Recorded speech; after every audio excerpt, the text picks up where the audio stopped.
The Great Dying ended one world, but the next world did not simply switch back on. Around 252 million years ago, the end Permian extinction destroyed most marine species and devastated life on land. The survivors inherited hot oceans, damaged soils, missing forests, and food webs stripped to their foundations. Some groups rebounded with startling speed. Others remained absent for millions of years. Recovery came through experiments, setbacks, and entire ecosystems built by organisms that had once lived in the background. This is how life rebuilt Earth, when almost every familiar support system had failed. In the earliest Triassic seas, the strangest winner was not a giant predator. It was microbial growth. Layered microbialites spread across many shallow environments where animal-built reefs had disappeared. Stromatolites, thrombolites, unusual limestone fabrics, and rolling oolites became signatures of a stressed planet. Similar structures were more typical of much older intervals, so researchers call them anachronistic facies, ancient-looking environments returning out of sequence. They did not cover every coastline, and some local waters still supported animals. But their broad expansion revealed how thoroughly normal marine communities had been suppressed. Before the extinction, reefs created crowded underwater cities. Afterward, animal-built reefs largely vanished from early Triassic platform margins. The structure, shelter, and feeding space they supplied vanished with them.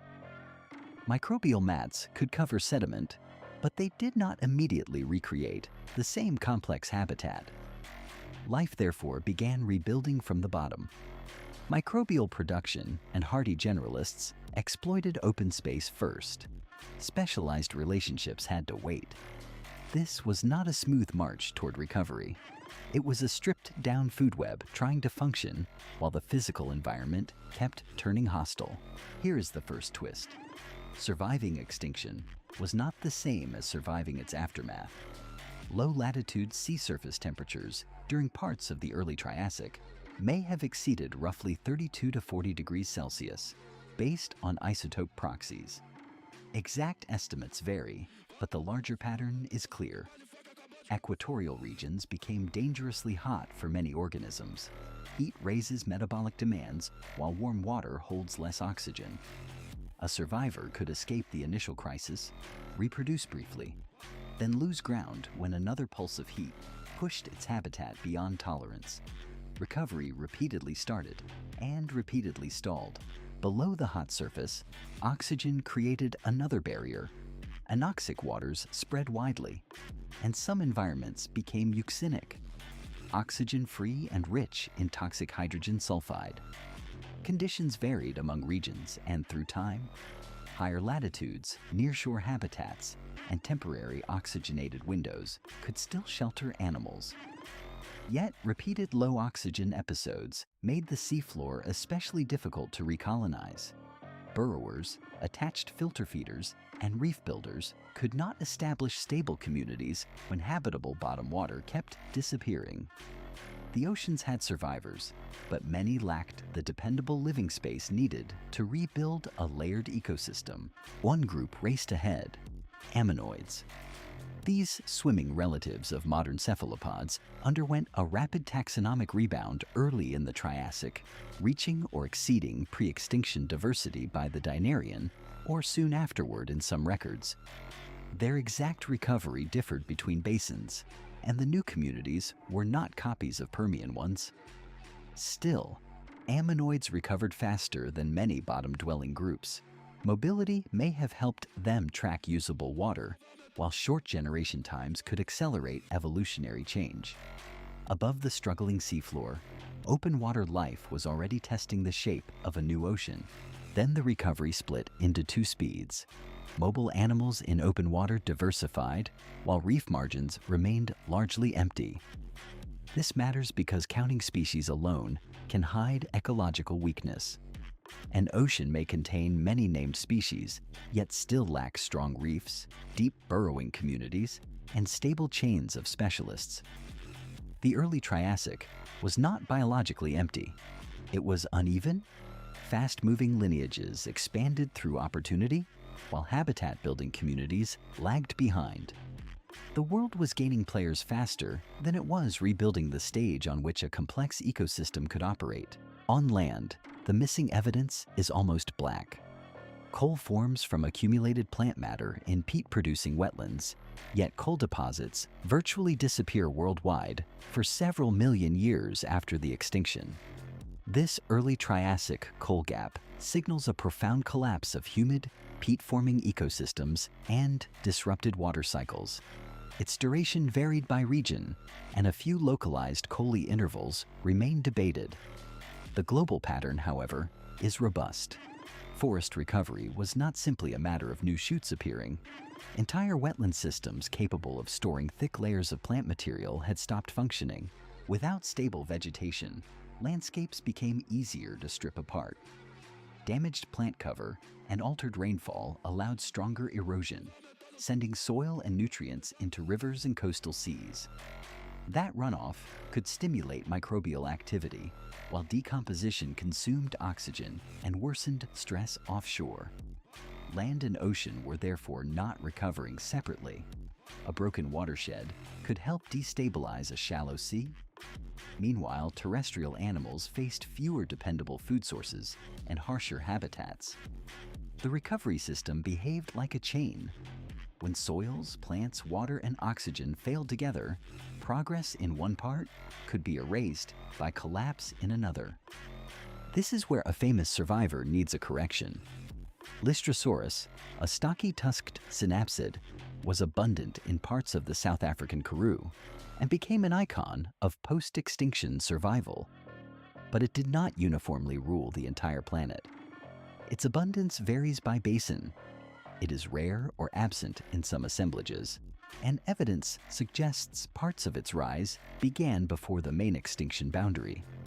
Calling it the single universal disaster animal turns a complicated recovery into a mascot story.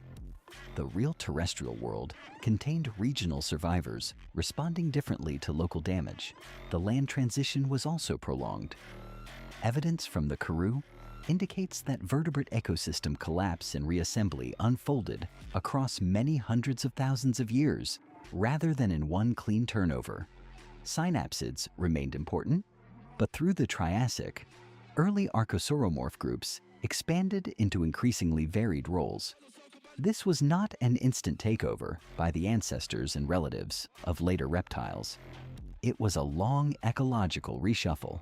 Generalists handled unstable conditions first. More specialized herbivores and predators could flourish only when plants, prey populations, and seasonal habitats became dependable enough to support them. By the Middle Triassic, the oceans finally began rebuilding substantial architecture. Platform margin reefs returned step by step, roughly 8 to 9 million years after the end Permian crisis began. Scleractinian corals, sponges, and calcareous algae contributed to these recovering systems. Even then, many reefs differed from later Mesozoic structures and could contain less framework built by large skeletal animals. The important change was not a perfect return to the Permian. It was the restoration of persistent habitat, hard surfaces, hiding spaces, vertical structure, and new opportunities for organisms to divide the environment among themselves. Complexity followed architecture. As environmental volatility eased, food webs gained more levels. Producers supported grazers and filter feeders. Those animals supported increasingly specialized predators. Burrowing organisms disturbed and oxygenated sediment, while reef structures created protected nurseries and feeding surfaces. Researchers identify stable, complex marine ecosystems in the Middle Triassic, not immediately after the extinction. Some components had recovered earlier, especially ammonoids and other mobile groups, but full ecological recovery required those pieces to become connected. Diversity supplied the cast. Stable interactions finally turned that cast into a functioning. The rebuilt world was not the old world repaired. The extinction had removed dominant groups, opened ecological space, and altered which lineages could expand. Early archosauromorph radiations on land and new reef-building partnerships in the sea helped establish the foundations of later Mesozoic ecosystems. Evidence also suggests photosymbiosis eventually helped corals power reef expansion later in the Triassic, though early reef builders and framework strength varied between basins. Recovery therefore mixed persistence with invention. Survivors carried pieces of the past, but the ecosystems they assembled followed new rules. The deepest lesson of the Great Dying comes after the extinction line. Life survived, but survival alone did not guarantee recovery. Microbial mats returned first in many stressed seas. Ammonoids rebounded, while seafloors struggled. Wetlands vanished long enough to leave a global coal gap. Heat and oxygen loss repeatedly knocked ecosystems backward.